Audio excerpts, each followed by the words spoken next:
Hay cosas en la vida que te asustan aun cuando tengas explicaciones para ello.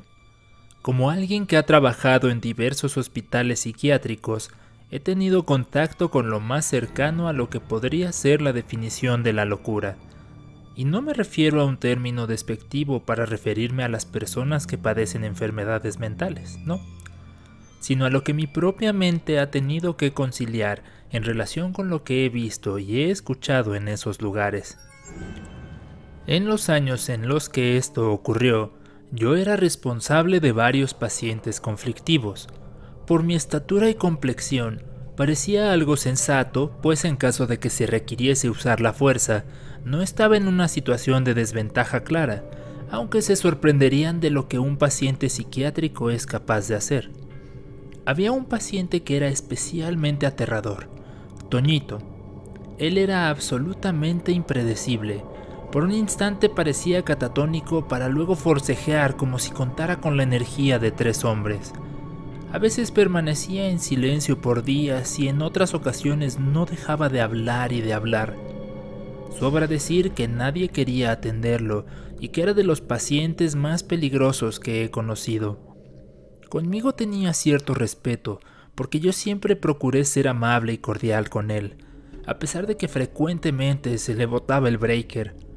Muchas veces lo que yo hacía para tenerlo relativamente calmado era escuchar sus interminables historias cuando estaba en su etapa de hablar sin parar. Fue en uno de estos episodios en el que Toñito me contó su historia de cómo había llegado ahí. Él contaba que vivía con su madre y un hermano menor. La pasaban muy mal y los echaban de cualquier lugar al que llegaban porque no tenían un ingreso fijo. Su mamá conoció a un hombre que decidió llevarla a ella y a sus hijos, Toñito y su hermano, a vivir con él. La casa en la que vivía este hombre era muy fría y oscura. A su hermano y a él los hacinó en una especie de tapanco, separándolos de las áreas comunes de la casa y de su madre. Solo tenían permitido bajar al sanitario, pues sus alimentos les eran entregados ahí mismo. Por las noches, Toñito escuchaba ruidos muy extraños como sollozos y gritos, así como si alguien rezara o recitara algo.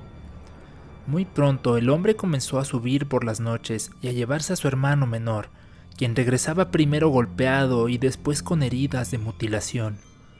Cuando Toñito me contó esto, asumí que se trataba de una triste historia más de abuso sexual en menores y que quizá eso es lo que había causado los problemas que él tenía. Me quedé muy corto. Como si leyera mi mente, Toñito me dijo que probablemente pensaba que el hombre que los llevó a vivir ahí abusaba de su hermano, pero que no era así. El propio Toñito había pensado eso y por más que trataba de sacar la información a su hermano menor, no lo lograba.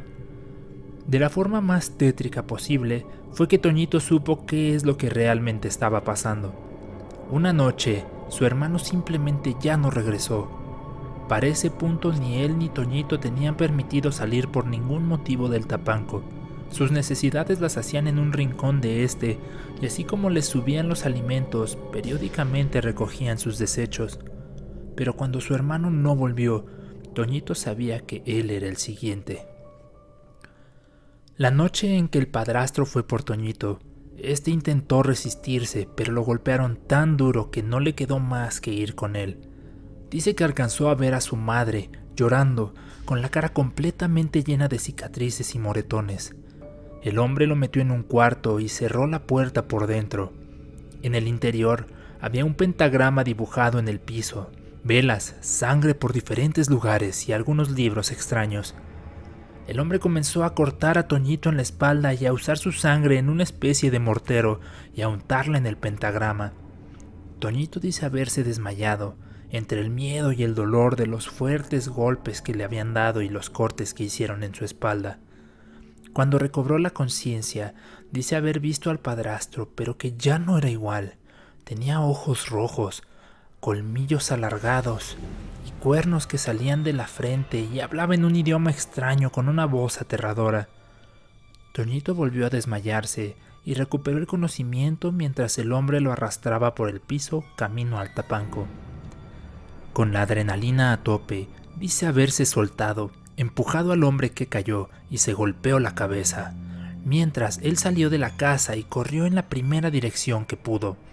A partir de ahí, Toñito siempre vivió en la calle, hasta que en algún momento lo levantaron y acabó internado en el psiquiátrico.